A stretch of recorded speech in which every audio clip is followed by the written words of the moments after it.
Teman-teman yang dirahmati Allah Subhanahu wa taala, di ayat kedua surat Al-Ankabut Allah menyampaikan sebuah sindiran. Allah nyindir dengan bahasa, emangnya manusia pikir Allah akan biarin aja mereka mengatakan kami telah beriman, sementara mereka tidak diuji. Ini Allah lagi menyindir orang-orang yang selama ini berputus asa setelah beriman, berputus asa setelah berhijrah, berputus asa dan mengeluh setelah bertaubat. Allah lagi nyindir mereka nih. Seolah-olah Allah bilang, kenapa setelah kalian beriman malah kalian masih berkeluh kesah? Kenapa kalian setelah bertaubat malah menjadi ragu kepada Allah? Kenapa kalian setelah berhijrah malah jadi labil? Bukankah harusnya setelah kalian menyatakan kami taubat, kami hijrah, kami beriman, harusnya iman kalian makin mantap? Dan bukti bahwa iman kalian mantap apa? Bahwa ketika kalian diuji, kalian sama sekali tidak goyah. Jadi Allah Subhanahu wa taala seolah-olah mengatakan bahwa ujian adalah tabiat iman. Bahwa ujian adalah tabiat iman. Bisa diuji dengan ujian yang kita tidak suka, bisa juga diuji sebaliknya dengan ujian yang kita suka. Bisa diuji dengan ujian yang sifatnya fisik, bisa diuji dengan ujian yang sifatnya harta, bisa juga diuji yang lebih berat lagi dengan ujian yang sifatnya perasaan. Yang jelas, semuanya diuji. Bisa diuji dengan ujian musibah, bisa juga diuji dengan godaan-godaan dari syaitan yang melalui hawa nafsu kita. Bisa diuji dengan kemarahan, dipancing oleh orang lain untuk marah, dipancing di sosmed untuk ngebalas komen-komen mereka, dipancing untuk berdebat, dipancing untuk akhirnya kita saling menjudge, saling menjatuhkan, saling menjelekkan. Ini semuanya bentuknya ujian. Makanya Allah Subhanahu wa taala mengatakan di pembukaan surat Al-Ankabut, kalau ujian itu adalah tabiat iman. Ujian dan keimanan itu nggak bisa dipisahkan. Apa hubungan antara iman dengan sabar? Sehingga Allah Subhanahu wa taala menilai keimanan seseorang itu dengan cara mengujinya. Apa hubungan antara iman dengan sabar? Ternyata ciri yang paling jelas orang yang imannya baik adalah sabarnya. Makin baik imannya, harusnya makin kuat kesabarannya. Jadi orang yang paling beriman itu tidak dilihat dari wawasan agamanya. Itu lebih kepada orang yang berwawasan luas, yang ilmunya banyak. Tapi belum tentu orang yang wawasannya luas adalah orang yang paling baik imannya, belum tentu. Bukankah iblis itu wawasannya luas? Dia mengerti banyak hal yang bahkan kita gak ngerti. Iblis ngerti tentang dunia di langit. Iblis mengerti tentang alam yang ada di surga, alam yang ada di akhirat. Iblis tahu, bahkan udah masuk surga. Jadi ilmu iblis lebih banyak daripada kita sekarang. Tapi kenapa iblis malah tidak sebanding antara ilmunya, wawasannya dengan ketakwaan dan kesolehannya? Karena iblis tidak sabar dengan sebuah ujian. Ujian iblis apa? Eksis. Itu ujiannya iblis. Dia udah lama eksis, followersnya banyak. Setiap dia posting, orang berlomba-lomba jadi first like. Setiap dia posting, di repost rame-rame. Di YouTube viral. Channelnya tuh paling banyak subscribersnya. Iblis. Coba cari nanti di YouTube iblis. Ada nggak channel? Itu udah viral banget loh. Eksis banget. Tiba-tiba datang pendatang baru. Muncul pendatang baru. Pendatang baru ini tiba-tiba melejit. Followersnya langsung nambah. Kejar-kejaran akhirnya disalib. Pas lagi kayak gitu dia nggak kuat dengan ujian nama besar, ujian eksistensi, ujian popularitas, ujian siapa yang lebih dihargai, ujian-ujian kayak gitu. Sama kayak kita kadang-kadang ngerasa udah banyak jasa dalam sebuah organisasi, udah banyak jasa dalam sebuah komunitas, udah banyak jasa dalam sebuah lingkungan, masjid, sekolah, organisasi, teman-teman, kita yang paling sering berkorban. Tapi ternyata yang eksis, yang masuk media, yang masuk TV justru orang lain. Itu kan ujian ya. Nah ini nih yang kadang-kadang ujian namanya zulzilu, diguncang perasaannya. Bukan diuji dengan fisik, kadang-kadang ujian sakit, capek, lelah, buat kita bisa kita lalui tuh dalam sebuah organisasi nih. Kita lagi bikin kegiatan sosial, baksos. Di sekolah, dengan OSIS-nya, dengan ROHIS-nya, di kampus, dengan BEM-nya, dengan LDK-nya, kita bikin acara baksos. Kan effortnya lumayan ya. Kita begadang untuk meeting, kita survei lapangan, kita kerja malah tidur sehari cuma 1,5 jam, 2 jam. Fisik kita lelah, fisik kita capek, kadang sampai sakit. Sampai dirawat di rumah sakit gara-gara kena misalnya tipes gitu, gara-gara kita habis-habisan bekerja, itu buat kita gak masalah. Ujian fisik kita lalui. Dan besok mau ngadain lagi, kita yang paling semangat dan aktif. Gak masalah capek juga. Gak masalah juga kita lelah. Gak masalah kurang tidur. Gak masalah berjalan jauh. Gak masalah. Satu, ujian harta. Kita yang justru nombokin. Kita yang nalangin dulu modal-modal untuk kegiatan-kegiatan tersebut. Kalau ternyata gak tercover dananya, akhirnya gak bisa dibalikin talangan kita. Gak apa-apa, kita ikhlas. Kita berkorban dengan harta kita. Butuh apa? Saya bayarin. Butuh apa? Kita lewatin ujian harta. Tapi begitu ujian perasaan, kita udah capek, lelah, kurang tidur, nombokin, nalangin habis-habisan. Ternyata teman kita yang jadi ketua panitia ada kadang cuman masalah itu doang. Atau dia yang jadi PR-nya. Yang namanya PR ketika diliput oleh media kan dia yang muncul mukanya kan.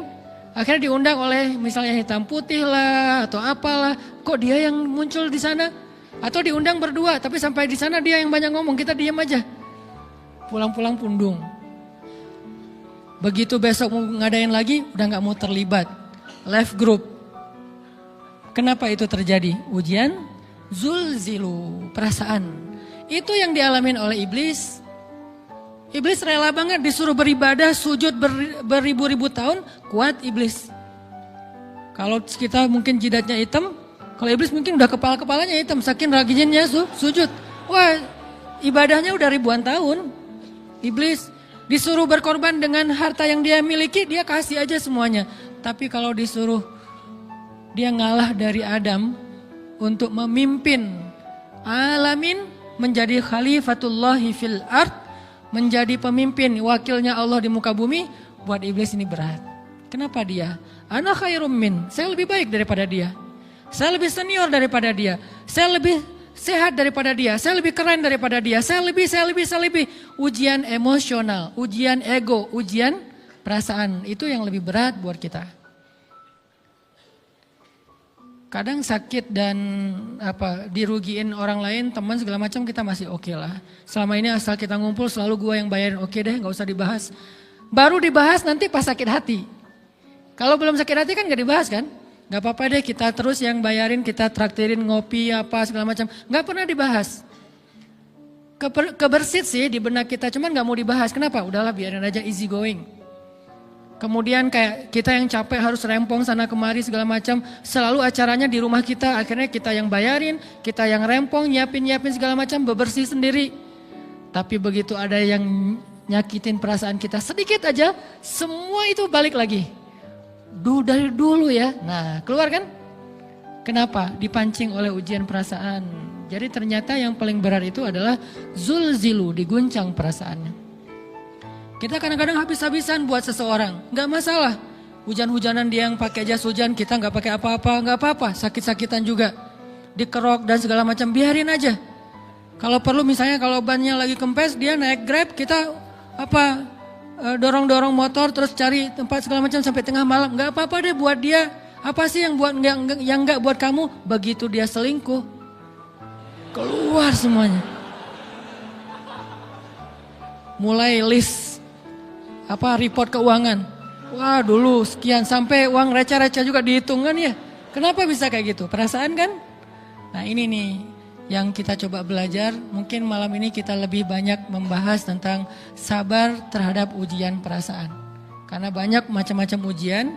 Nah, gimana kita memanage perasaan kita? Gimana cara kita merecovery perasaan kita dengan bab sabar? Insya Allah nanti akan kita lanjutkan setelah selesai sholat isya. Barakallah. Bismillahirrahmanirrahim. Teman-teman yang dirahmati Allah Subhanahu wa taala, kita lanjutkan tentang masalah sabar. Terutama sabar zulzilu, ketika kita diuji dengan ujian ego, marah, perasaan, sakit hati, yang kayak gitu-gitu.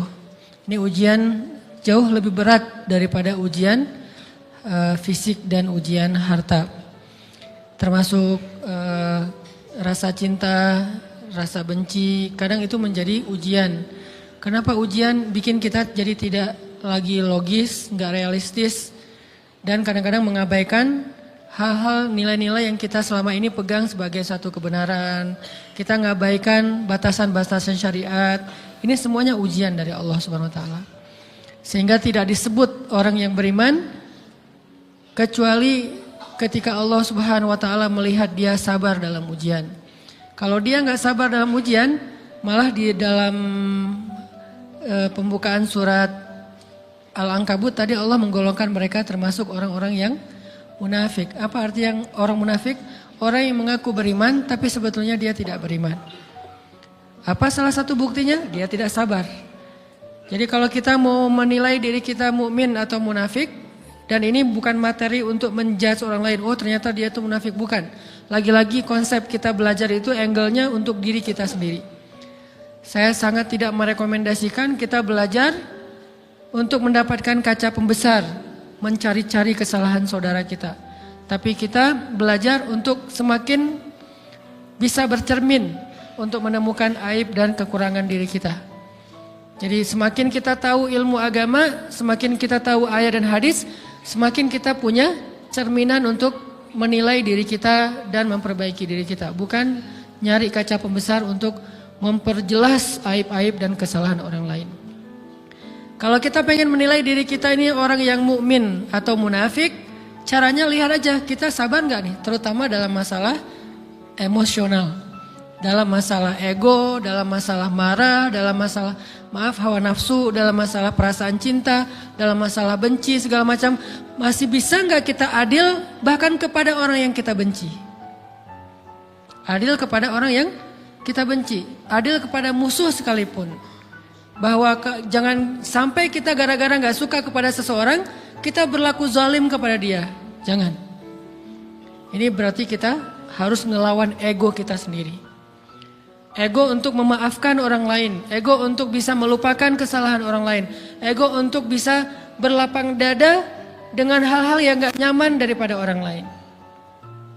Ini adalah ujian yang paling berat. Di situ kita bisa lihat kita nih mukmin atau munafik.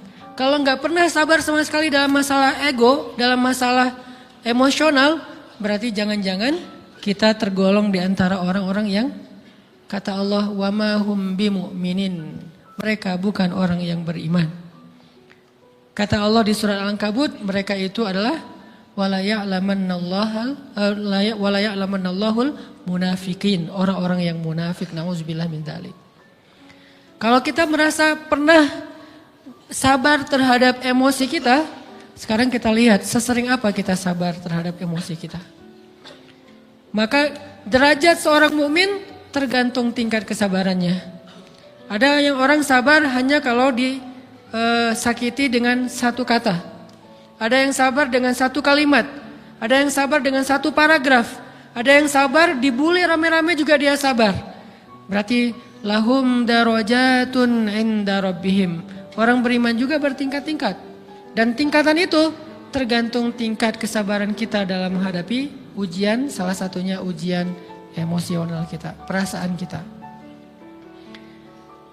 Sehingga teman-teman yang dirahmati Allah SWT, salah satu program kita untuk terus mengembangkan diri, program untuk tumbuh, program untuk memperbaiki diri kita di hadapan Allah itu adalah coba kita program dalam sehari aja, terus kita nilai berapa kali kita berhasil ngelewatin ujian emosional.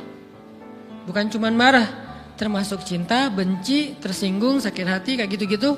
Berapa kali kita bisa berhasil melewati itu dalam sehari. Gak usah seminggu, sehari aja.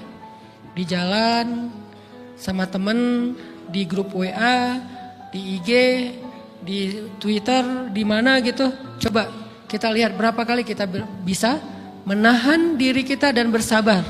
Bukan berarti tidak respon ya, bukan berarti pasif. Kita bisa merespon tapi dengan cara yang elegan. Kita bisa merespon tanpa harus memperlihatkan emosional yang meledak-ledak. Bukan berarti ketika disakiti orang, dihina dan segala macam kita diam aja. Gak selalu kayak gitu. Kadang-kadang kita perlu merespon untuk mengklarifikasi, tabayun kalau kata orang-orang yang dalam ilmu fikih. Kita harus tabayun, tapi tabayun dengan marah itu beda. Tabayun dengan mencela itu beda. Sehingga kita mencoba menahan diri berpikir, aduh capek kalau gitu. Tapi kan ini bagian dari pembelajaran. Makin terbiasa kayak gitu, terbiasa elegan, maka otomatis jadi nggak terlalu repot lagi. Kan awal-awal bersikap pengen yang bijaksana, yang elegan, yang dewasa, itu kan kadang-kadang harus diusahain ya. Karena belum mengkarakter, harus mikir dulu gimana ya sikap yang paling dewasa, gimana ya sikap yang paling bijaksana, gimana ya sikap yang paling wise, gimana ya sikap yang paling elegan, masih mikir. Tapi setelah berkali-kali kita latihan, lama-lama itu menjadi spontanitas kita. Dan kalau udah bisa kayak gitu, insya Allah kita sudah mulai meniru nih akhlak Nabi Muhammad Sallallahu Alaihi Wasallam. Ini ujian perasaan banget. Kalau tadi saya ngasih contoh diselingkuhin itu sebetulnya cuman bercanda ya. Karena diselingkuhin ini pastinya bukan ujian, tapi musibah. Pengkhianatan ya, tidak ada tempat. Gimana kita ngelawan perasaan kita kalau lagi kayak gitu? Gimana kita ngelawan perasaan kita kalau lagi diuji? Gimana cara kita bersabar? Karena iman dan sabar itu bisa dibilang satu paket. Gak disebut orang beriman kalau gak sabar. Dan insya Allah orang yang sabar itu adalah ciri-ciri orang beriman. Gak mungkin disebut orang beriman kalau gak sabar. Kita pikir memang iman itu hanya ucapan. Kalau iman itu cuma ucapan, inna sholati wa nusuki wa mahyaya wa mamati lillahi rabbil alamin, gampang.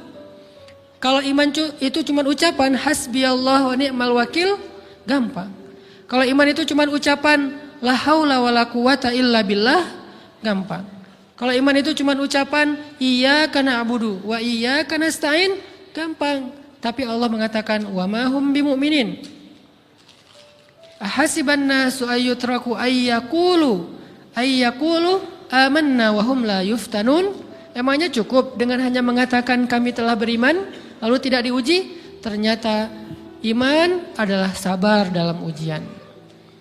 Jadi nggak mungkin orang disebut beriman sementara dia tidak sabar, sementara dia emosional, sementara dia temperamen, sementara dia orangnya meledak-ledak, sementara dia orangnya mengeluh, sementara dia orangnya berputus asa. Nggak mungkin.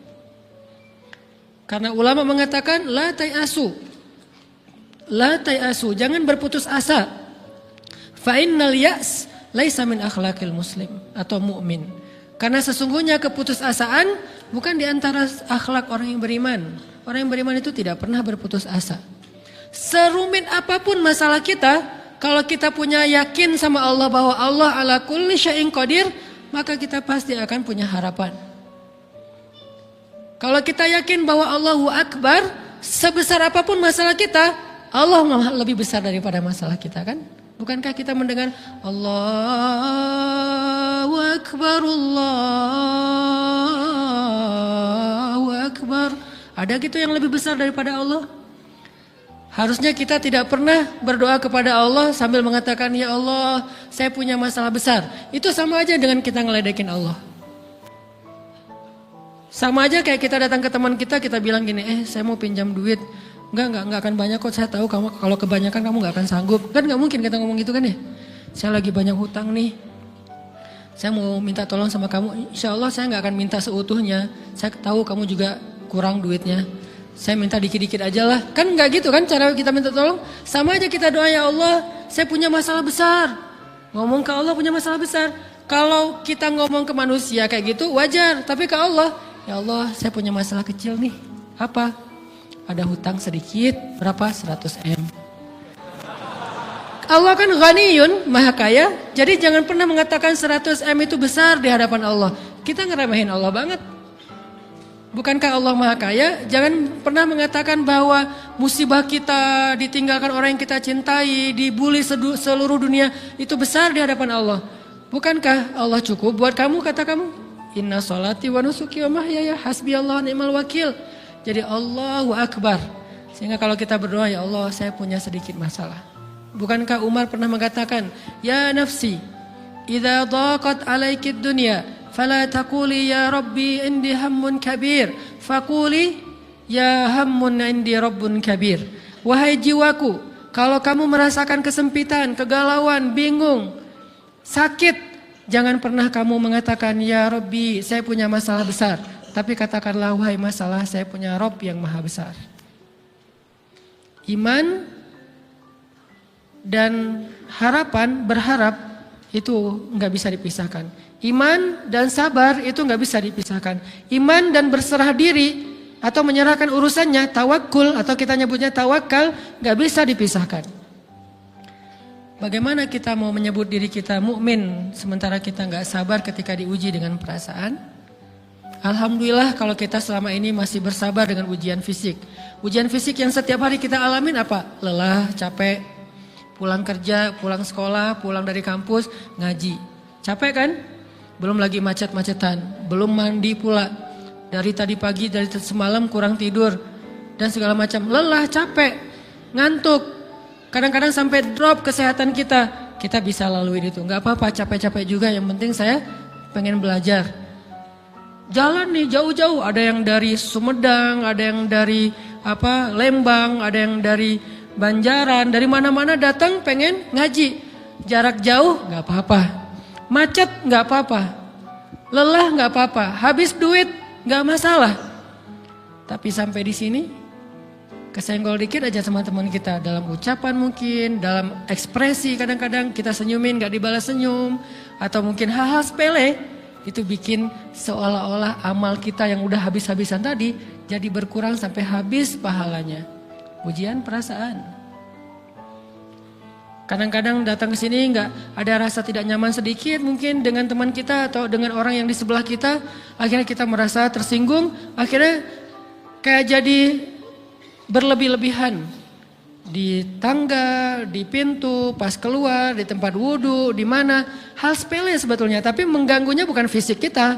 Yang terganggu bukan harta kita, tapi yang terganggu perasaan kita nih, rasa nyaman kita yang terganggu. Seolah-olah hilang semuanya. Jadi gak berarti, ini namanya ujian teman-teman. Mudah-mudahan kita bisa istiqomah dalam masalah perasaan ini.